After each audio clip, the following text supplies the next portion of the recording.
Hi hello అందరికీ నమస్కారం. Welcome to టీవీ20 ఈ రోజు మన బబ్లు గారి దగ్గరకు వచ్చిందండి. మనం ఎంత ముద్దుగా అందరం చాలా అనుగుణంగా చాలా అలవాటుగా పిలుచుకునే పేరు అనమాట.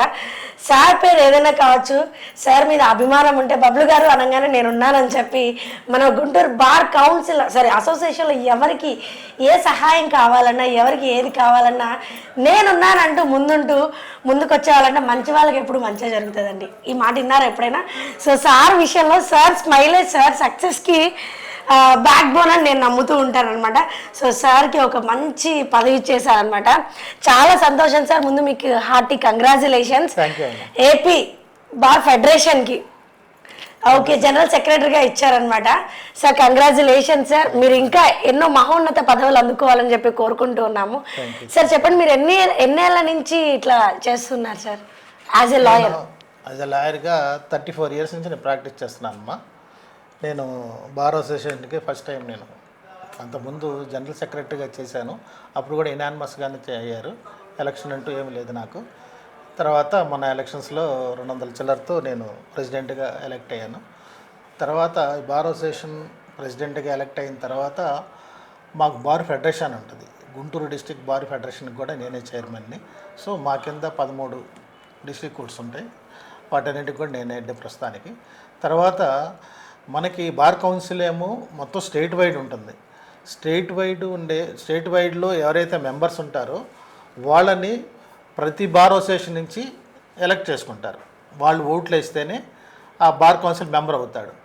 మేము ఫెడరేషన్ మేము ఎలా పెట్టుకున్నామంటే గుంటూరు డిస్టిక్ ఉంది. గుంటూరు డిస్టిక్లో మా ఫెడరేషన్ ఉంది, అసోసియేషన్స్ ఉన్నాయి. గుంటూరు డిస్టిక్లో ఏ అయితే బార్ అసోసియేషన్స్ ఉన్నాయో వాళ్ళందరికి కలిపితే ఒక ఫెడరేషన్.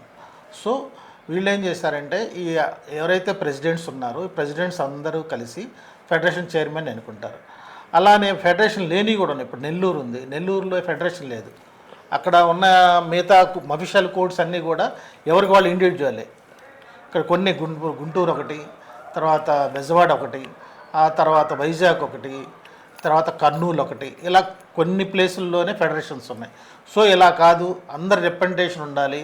మనం డైరెక్ట్గా రేపొద్దున ఏదైనా అటాక్ చేయాలన్నా ఏదైనా అడగాలన్నా కూడా ఎవరి ప్రాబ్లమ్స్ వాళ్ళు ఎక్కడెక్కడ డివైడ్ చేసుకొని చేస్తున్నారు. కాబట్టి అలా కాదు, ఒక ప్రాబ్లం వస్తే మొత్తం స్టేట్ వైడ్ మన కౌన్సిల్లోకి వెళ్ళలేకపోతున్నాం. సో మన ఫెడరేషన్ తరఫున మనం చేద్దామని చెప్పేసి మొన్న ఆల్ ఫెడరేషన్ ప్రెసిడెంట్స్, సెక్రటరీలు, తర్వాత అలాగే బార్ ఫెడరేషన్లో కానీ అసోసియేషన్స్ ఉన్నాయి వాళ్ళందరూ కూడా వచ్చారు. విజయవాడలో మొన్న జరిగింది. మొన్న సాటర్డే సెక్రటరీగా ఎన్నుకున్నారు స్టేట్ వైడ్గా. సో ప్రెసిడెంట్గానే బెజవాడ బార్ అసోసియేషన్ ప్రెసిడెంట్ గారిని తీసుకున్నారు, భాషా గారిని. సో మా ముఖ్య ఉద్దేశం ఏంటంటే బార్ అసోసియేషన్స్కి కావాల్సిన నిధులు సమకూర్చుకోవటం ఒకటి. 2, బార్ అసోసియేషన్లు ఎవరైతే సభ్యులు ఉన్నారో వాళ్ళకి వెల్ఫేర్ చూడటం కోసం. ఇప్పుడు సపోజ్ మఫిషియల్ కోర్సులు ఎవరు పట్టించుకోవట్లా, ఆ మఫిషియల్ కోర్సుని డెవలప్ చేయటం ఒకటి. 2, మొన్న ఒక హైకోర్టు వారు ఏం చేశారంటే ఒక రెజల్యూషన్ పాస్ చేశారు, ఒక జీవో ఇచ్చారు. ఏంటంటే 10/25 అని.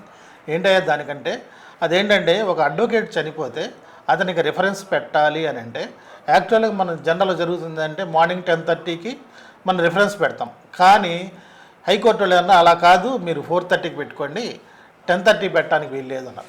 దేనికి 10:30 పెట్టడానికి వీలు లేదని అడిగితే దానికి వాడు చెప్పే కారణం ఏంటంటే చాలామంది హయ్యర్ అఫీషియల్స్ వస్తారు, అంటే డాక్టర్స్ వస్తారు, తర్వాత ఎస్ఐలు వస్తారు, సిఐలు వస్తారు, లేకపోతే కలెక్టర్స్ వస్తారు.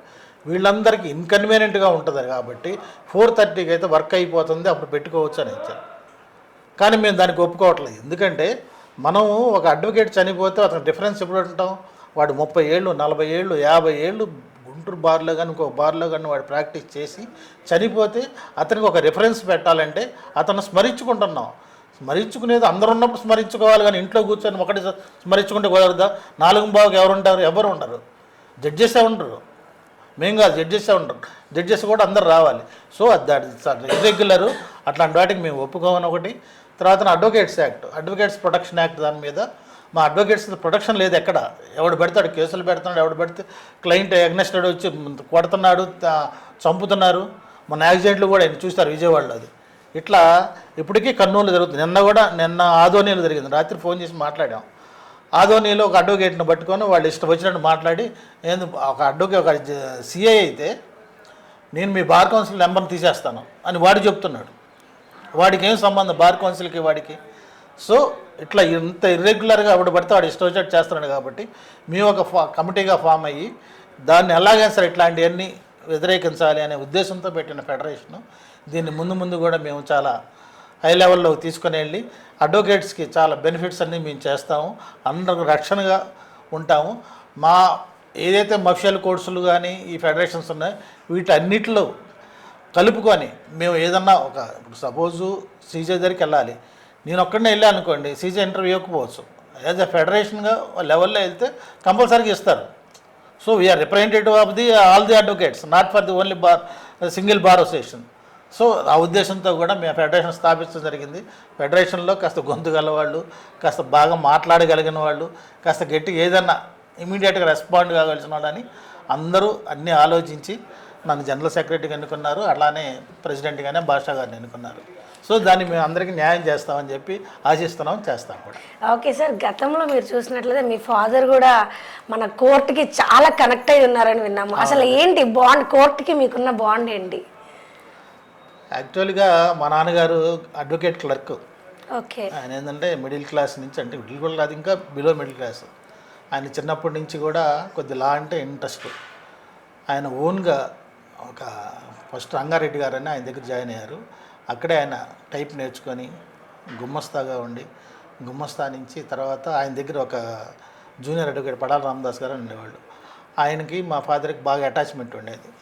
రామదాస్ గారు బయటకు వచ్చేటప్పుడు మా ఫాదర్ కూడా ఆయనతో పాటు బయటకు వచ్చి చేస్తున్నప్పుడే మొదటి నుంచి కూడా వీళ్ళందరికీ కమ్యూనిస్ట్ భావాలు ఉన్నవాళ్ళు. జనాలకు సేవ చేయటం ఇవన్నీ కూడా చిన్నప్పటి నుంచి ఉన్నాయి. మా నాన్నకు ఒక 10 రూపాయలు వచ్చిందనుకోండి, దాంట్లో ఒక 5 రూపాయలు ఎట్లా కూడా ఖర్చు పెడతారు. 5 రేట్ మేబీ బేదోళ్ళు పెట్టచ్చు, లేదా కోర్టులోనే ఇప్పుడు గుమ్మస్తాలకి లేనోళ్ళు కొట్టి వాళ్ళకి పంపించవచ్చు. ఫర్ ఎగ్జాంపుల్ దీనికి ఏం చెప్తానంటే 1963లో నాకు డేట్ ఆఫ్ బర్త్. నేను 1963లో పుడితే 1963 నాకు కోర్టులో బెంచెస్ ఉన్నాయి, ఇప్పటికీ ఉన్నాయి బెంచెస్. అప్పుడే ఇచ్చారు, 10 బెంచెస్ ఇచ్చారు. అప్పుడు ఆయన తీసుకునేది మా ఫాదర్ కూడా అమౌంట్స్ ఎలా తీసుకుంటాడంటే 100 రూపాయలు ఖర్చు అయ్యేది ఉంటే దానికి 100కి 110 రూపాయలు 120 తీసుకుంటాడు. 200 500 తీసుకోవడం లేదు అసలు. ఇచ్చినా కూడా తీసుకుంటాడు, మళ్ళీ ఇచ్చేస్తాడు. ఆయనకి అది ఒక పాలసీ. అలా పెరుగుతూ వచ్చినాడు. ఎంతసేపటికి ఏంటంటే సోషల్ సర్వీస్ మెయిన్గా ఉండేది ఆయనకి. అందుకని మనం ఏదో సంపాదించుకుంటున్నాం, అది ఎక్కడ సంపాదించుకుంటున్నాం, బార్లను సంపాదించుకుంటున్నాం. సో కోర్టుకు పెడితే మనం ఎక్కడైతే ఇప్పుడు తల్లిదండ్రులకు ఎలా సేవ చేసుకుంటున్నామో అలానే దీనికి కూడా సేవ చేసుకున్నట్టు ఇది అనే ఉద్దేశంతో ఆయన ఏదున్నా కూడా పెట్టేవాళ్ళు. మేము కూడా ఎప్పుడు అభ్యంతరం పెట్టేవాళ్ళం కాదు. ఇప్పుడు ఆయన కష్టం, ఆయన సొంత సంపాదించుకున్నాడు. మా తాతలు ఆస్తి తెచ్చి ఆయన ఖర్చు పెట్టట్లేదు చేస్తున్నాడు. అట్లా చూస్తూ మేము కూడా పెరిగాం. మేము కూడా అలానే ఆ బాటలోనే ఉన్నాం. నాకు గవర్నమెంట్ ఉద్యోగాలు 2 వచ్చినాయి, కానీ ఫాదర్ వద్దన్నారు. వద్దు, ఇక్కడే ఉన్నా, నాకు గవర్నమెంట్ జాబ్ కూడా వద్దన్నారు. మానేసాను. 2 వస్తాను. మున్సిపాలిటీతో ఒకటి వచ్చింది, హైదరాబాద్లో ఒకటి వస్తే అది మానేసి మళ్ళీ ఇక్కడికి వచ్చాను. నేను వచ్చి మా నాన్నగారి కోరిక మీద నువ్వు అడ్వకేట్ కావాలరా నా కోరిక. ఎందుకంటే ఆయన క్లర్క్ కాబట్టి అడ్వకేట్ అట్లా అయ్యాను. ప్రాక్టీస్ చేస్తూ ఉండగా మళ్ళీ మా నాన్నగారు ఆయన కూడా అడ్వకేట్ అయ్యారు చదువుకొని. ఏమి లేదు దానికి 10th డిగ్రీ, మళ్ళీ ఎంఏ చేశారు, తర్వాత బిఎల్ చేశారు. నాకన్నా ఎక్కువ గ్రాడ్యుయేట్ క్లర్క్గా స్టార్ట్ చేసి తర్వాత క్లర్క్స్గా ఉన్నప్పుడే మా నాన్నగారు 3 బుక్స్ రాశారు. ప్లెయింట్ అండ్ పిటిషన్స్ ఒకటి, తర్వాత ఎగ్జిక్యూషన్స్ ఒకటి, నోటీసెస్ ఒకటి అని. అంతా అప్పట్లో ఇప్పటిదాకా కూడా వాటినే ఫాలో అవుతారు కోర్టులో కూడా చాలా వరకు. ఎక్కడి నుంచి ఎంత డిస్టెన్స్ ఉంటుంది, ఎంత బేటా కట్టాలి, ఎంత ప్రాసెస్ కట్టాలి, అవన్నీ కూడా.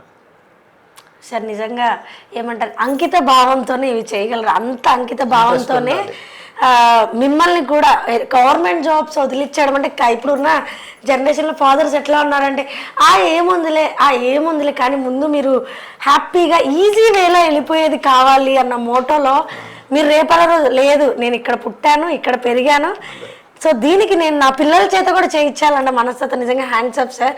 సార్ ఎంత సార్ మీ ఫాదర్ ఏజ్? మా ఫాదర్ 99 ఇయర్స్ ఇంకా ఉన్నారు, హ్యాపీగానే ఉన్నారు. ఆయనకి బీపీ షుగర్ లేవు, కళ్ళజోడు లేదు. ఏమండి వింటున్నారా? సో నిజంగా మనము హోల్ హార్టెడ్గా వర్క్ చేసి ఫ్రీ మైండ్తో ఉంటే నిజంగా 99 ఇయర్స్ ఎలాంటి రోగాలు, ఇప్పుడు 10 ఏళ్ళ 20 ఏళ్ళ అమ్మాయిలకి ఇప్పుడు 25 ఇయర్స్ వాళ్ళకే బాడీ పెయిన్స్ అవి ఇవి షుగర్లు, బీపీలు, పానిక్ అటాక్స్ ఇవన్నీ ఉన్నాయి. So no issues, happy life అంటే నిజంగా ఆయన అంతా మంచితనంతో టైమింగ్స్ పాటించేవారండి ఆయన మెయిన్. ఆయనకంటే మొదటి నుంచి ఆస్మా ఉంది కొంచెం. ఆస్మా వల్ల ఏంటంటే టైమింగ్స్ 12 to 1 లోపల మీల్స్ చేసేయాలి. మార్నింగ్ 9 లోపల 8 లోపల టిఫిన్ చేసేయాలి. టిఫిన్ పాలు తాగుతారు అంతే. మళ్ళీ 12 to 1 భోజనం, ఎట్టి పరిస్థితులు ఏమన్నా సరే భోజనం చేయాల్సిందే. ఈవినింగ్ మళ్ళీ మాత్రం రాగి జావ తాగుతారు. ఈవినింగ్ ఫుడ్ లేదు. ఈవినింగ్ ఏదైనా టిఫిన్ చేస్తారు అంతే. ఇంకా లైఫ్ ఇదిగా లాస్ట్ 40 years నుంచి అదే లైఫ్. ఇంకేం ఎక్స్ట్రా స్నాక్స్ బయటికి వెళ్ళి ఏం లేదు. పార్టీలకు వెళ్ళటం కానీ. సార్ ఇంతకీ మీరు తింటారా బయటకు వెళ్ళి?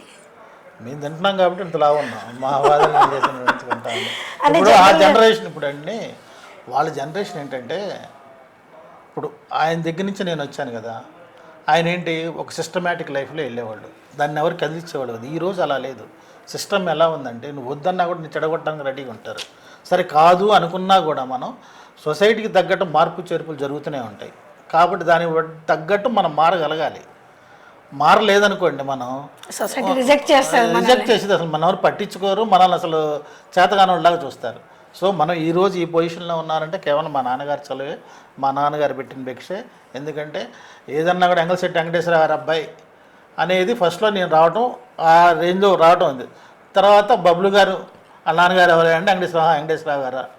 సో ఆయన పేరు నుంచి మీ పేరు చెప్పుకునే స్టేజ్కి వచ్చాం. అది నిజంగా చాలా సంతోషం. ఇలాంటి స్టోరీ అనేది వినడం అది ఫస్ట్ టైం. నేను మన గుంటూరు సోషల్ వర్క్ కూడా మా నాన్నగారు అంతా నేను చేయను కానీ బట్ చేస్తూనే, అప్పటి నుంచి నాన్నగారు ఉన్నప్పటి నుంచి కూడా నేను కంటిన్యూ చేస్తూనే ఉన్నాను. బార్ అసోసియేషన్కి ఈ రోజు కూడా నా కాంట్రిబ్యూషన్ అంటూ లేకుండా ఉండదు. ప్రతి దాంట్లో మా కాంట్రిబ్యూషన్ ఉంటుంది.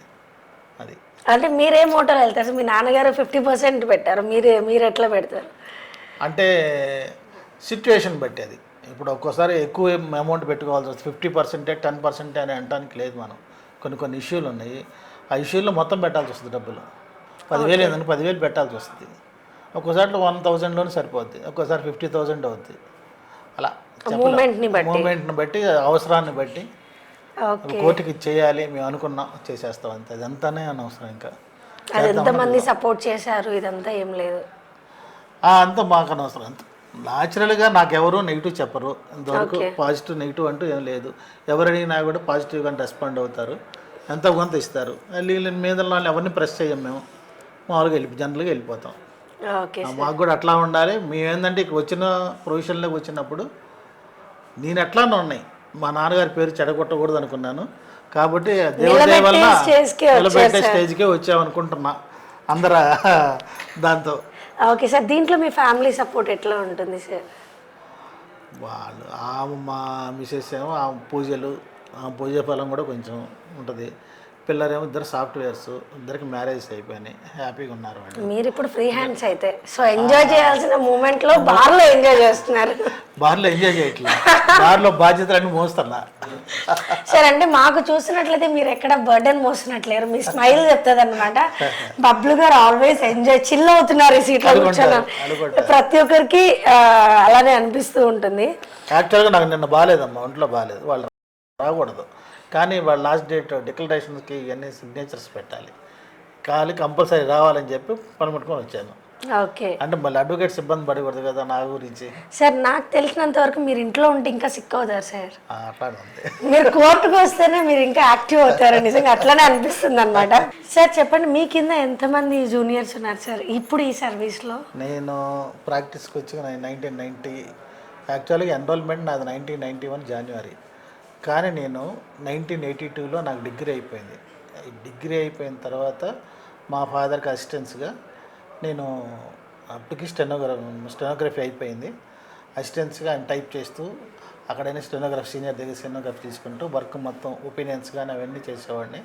తర్వాత జాబ్ వచ్చింది. జాబ్ వస్తే 1 year అటు వెళ్ళాను. మా ఫాదర్ వాళ్ళకి కాదు, వద్దు ఇక్కడికే రమ్మన్నారు, నువ్వు అక్కడ వెళ్ళి అక్కడ ఉంటావు ఎందుకు వద్దని అంటే సరే జాబ్స్ మానేసి ఇక్కడికి వచ్చాను. వచ్చిన తర్వాత లా చేయమన్నారు, సరే అని మళ్ళీ లా చేశాను. ఏది ఇక్కడ ప్రాక్టీస్ ఇక్కడ వర్క్ చేస్తూనే నేను Kadapa Basireddy college of law అని చెప్పి కడపలో చేసి 2 నెలలు అక్కడ ఉండేవాడిని, మళ్ళీ వచ్చేవాడిని, మళ్ళీ 1 month అట్లా ఇయర్ వెళ్తూ 3 years నేను అక్కడ కంప్లీట్ చేశాను. 1991 జనవరి 27న నేను ఎన్రోల్మెంట్. తర్వాత అప్పటి నుంచి నేను మా నాన్నగారి దగ్గరే వచ్చిన రోజే నేను 3 కేసులు చేశాను. కోర్టు వేసుకున్న రోజున 3 కేసులు చేశాను. Super sir. ఎందుకంటే మనకు ఆల్రెడీ ఎక్స్పీరియన్స్ ఉంది కాబట్టి, ప్లస్ మా ఫాదర్ పక్క ఉన్నారు, ధైర్యంగా ఉంటుంది కదా, చేసేవాడు. సో అట్లా రామదాస్ గారి దగ్గర ఒక 3 years చేశాను. ఆ తర్వాత పివి రామరెడ్డి గారి దగ్గర చేశాను. ఈ మొత్తం మొదటి నుంచి కూడా ఎక్కువ సివిల్ వర్క్ చేసేవాడిని. తర్వాత అసలు సివిల్ కాదు, క్రిమినల్ కూడా నేర్చుకోవాలి చేయాలంటే సిద్ధినేని సత్యనారాయణ గారు అని చెప్పి ఒక సీనియర్ ఉంటే ఆయన దగ్గర ఒక 1.5 year ఆయన దగ్గర purely criminal cases only, civil పక్కన పెట్టేసి చేశాను. అది అయిపోయిన తర్వాత ఇండివిజువల్గా. సార్ ఇప్పుడు మీరేంటి, మీరు సివిలా క్రైమా? నేను 2 చేస్తానండి, సివిల్ క్రిమినల్ 2 చేస్తాను. ఇప్పుడు అప్పటి నుంచి నేను ఇండివిజువల్గా వచ్చింది 96కి బయటకు వచ్చానండి. 96 నుంచి ఇప్పటి వరకు నా దగ్గర ఒక 15 members జూనియర్స్. మీకు బాగా ఇష్టమైన జూనియర్ పేరు అంటే నా రిప్రజెంటేటివ్గా ఉన్నారు ఈ జూనియర్, లేదా ఆ స్టేజ్కి వస్తారన్న ఇది ఉంది అంటే ఇద్దరేమో, ఒక అతను డిస్ట్రిక్ట్ జడ్జి అయ్యాడండి రంగారావు అని, ఇంకొక అతను మ్యాజిస్ట్రేట్ అయ్యాడు హైదరాబాద్. సూపర్. మీ దగ్గర చేసి బషీర్ అని చెప్పి రంగారెడ్డి కోర్టులో చేస్తున్నాడు. తర్వాత ఇక్కడ గుంటూరులోనే ఉన్నారు, 10 మంది దాకా గుంటూరులోనే ఉన్నారు. The best. బెస్ట్ అంటే ఎవరి లైన్లో వాళ్ళు ఉన్నారు. వాళ్ళ మోటో ఏంటంటే, ఇప్పుడు నాకేంటంటే మొదటి నుంచి నేను సివిల్ దాంట్లో వెళ్ళేవాడిని. ఇప్పుడు వచ్చే అడ్వకేట్స్కి ఎలా ఉందంటే వాళ్ళకి ఇన్కమ్ రావాలి, మేము ఇన్కమ్ ఓరియంటెడ్లో చేసేవాళ్ళం కాదు. వాళ్ళకి ఇప్పుడు వచ్చిన వాడికి, ఇప్పుడు అప్పుడంటే ఏంటంటే మాకు ఫాదర్ ప్రొటెక్షను, వాడు హెల్ప్ చేసేవాళ్ళు ఉన్నారు. ఇప్పుడు అలాగా అది రావడం మ్యారేజ్ అయ్యి రావటం, లేకపోతే పేరెంట్స్ పూర్ పీపుల్ అయి ఉండటం, వాళ్ళు నీడెడ్ ఫర్ మనీ. సో ఎప్పుడైతే నీడెడ్ ఫర్ మనీ ఉన్నప్పుడు వర్క్ తక్కువ ఉంటుంది, వాడికి ఎంతసేపు మనీ వచ్చే ఆలోచనలోనే ఉంటారు. మనీ వచ్చే ఆలోచన చేయాలి అని అంటే మాత్రం కంపల్సరీగా క్రిమినల్ కేసు చేయాల్సిందే. క్రిమినల్ కేసు చేస్తేనే వాడికి మనీ ఈజీగా వస్తుంది. మనీ ఎప్పుడైతే ఈజీ రావడం మొదలుపెట్టిందో వాడు దాంట్లో నుంచి బయట రాడు. ఓకే. సో సివిల్ అనేది ఏంటంటే పాడికుండా నీకు నేను రిటైర్ అయ్యేదాకా నీకు ఉంటూనే ఉంటాయి కేసులు. బట్ క్రిమినల్ అలా కాదు, ఈరోజు వస్తుంది, ఈరోజు 10,000 వస్తుంది, రేపు వచ్చిన 15,000 వస్తుంది, ఎల్లుండి అసలు రాకపోవచ్చు. కానీ సివిల్ అలా కాదు, నీకు ఎప్పుడు వస్తూనే ఉంటాయి, నువ్వు చేసుకున్నంతకాలం వస్తూనే ఉంటాయి. బట్ దానంతా ఇమీడియట్గా రావు, అంత అమౌంట్స్ రావు. ఓకే. సొసైటీలో ఒక పేరు కావాలన్నా ఏదైనా సీనియర్ పేర్లు చెప్పమంటే క్రిమినల్ పేర్లు చాలా తక్కువ చెప్తారు, సివిల్ వాళ్ళు చాలా ఎక్కువ చెప్తారు. ఓకే. సో జూనియర్స్ ఇది ఖచ్చితంగా ఇప్పుడు ప్రెసెంట్ లా చదివాలి. పాయింట్స్ వాళ్ళకి ఇంకొక పాయింట్ ఏంటంటే, ఎప్పుడైనా సరే ఒక అడ్వకేట్గా నువ్వు షైన్ అవ్వాలి అని అనుకుంటే ఫస్ట్ ఆఫ్ ఆల్ పెద్దలను గౌరవించడం నేర్చుకోవాలి. 2 వర్క్ సిన్సియారిటీ ఉండాలి. 3 నీకు వర్క్ నేర్చుకుందామనే ఇంట్రెస్ట్ ఉండాలి. 10 to 5 కోర్టులో ఉండగలగాలి. ఉంటేనే నువ్వు ఏదన్నా పైకి రాగలవు. నా వర్క్ వాళ్ళు బెయిల్ వచ్చింది, బెయిల్ అయిపోయింది, ఆర్డర్ అయిపోయింది, అమ్మయ్య వాళ్ళు 5,000 వచ్చిందని నువ్వు వెళ్ళావా, నీకు వర్క్ రాదు, నువ్వు అక్కడే ఉంటావు. అలా కాదు, నీకు బెయిల్ వచ్చినా ఆ రోజు ఆ కోర్టులో ఏం జరుగుతుంది, a senior A cross examination చేస్తున్నాడు, ఎలా చేస్తున్నాడు, ఒక్కొక్క అడ్వకేటు ఒక్కొక్క డిఫరెంట్ స్టైల్ ఉంటుంది. ఇప్పుడు మేము చేసేటప్పుడు టీఆర్ఎంఆర్ గారు ఉన్నారు.